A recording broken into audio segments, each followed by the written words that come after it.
एक बार की बात है। हरे भरे जंगल के बीचों बीच एक छोटा सा गांव बसा हुआ था। इस गांव का नाम सपनों का गांव था।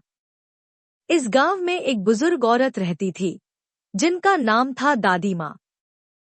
दादी माँ के पास एक जादुई किताब थी जिसे खोलते ही अद्भुत कहानियां और मंत्र निकलते थे।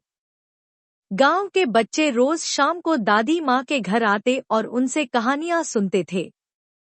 एक दिन दादी माँ ने बच्चों को एक कहानी सुनाई जिसमें एक जादुई पौधा था जिसे पाने पर व्यक्ति जो चाहे वो पा सकता था।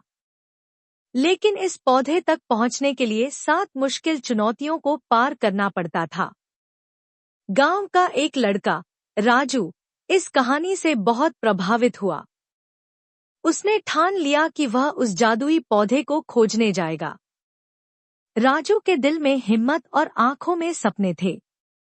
अगली सुबह वह दादी माँ से आशीर्वाद लेकर सफर पर निकल पड़ा। पहली चुनौती थी डरावने जंगल से होकर गुजरना।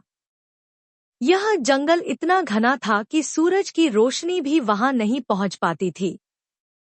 लेकिन राजू ने अपनी हिम्मत से इस जंगल को पार किया। दूसरी चुनौती थी एक बर्फीली पहाड़ी पर चढ़ना जहां ठंडी हवाएं बहुत तेज चलती थी। लेकिन राजू ने हार नहीं मानी और पहाड़ी को भी पार कर लिया। तीसरी चुनौती थी एक विशाल नदी को पार करना।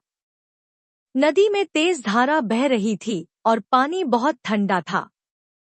लेकिन राजू ने नदी के किनारे पर पड़े कुछ बड़े पत्थरों का सहारा लिया और धीरे धीरे नदी पार कर ली। चौथी चुनौती थी एक आग का दरिया जिसे बिना जले पार करना था। यहाँ राजू को अपनी सूझबूझ का इस्तेमाल करना पड़ा। उसने पास के जंगल से कुछ बड़े पत्ते और टहनियां इकट्ठी की और उन्हें एक ढाल की तरह इस्तेमाल किया। इस तरह वह आग के दरिया को भी पार कर गया।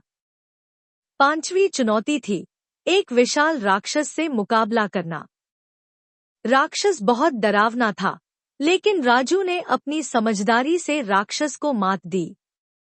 उसने राक्षस के पैर के पास पड़े एक बड़े पत्थर को उठाया और उसे जोर से राक्षस की तरफ फेंका। पत्थर लगते ही राक्षस जमीन पर गिर पड़ा और राजू आगे बढ़ गया।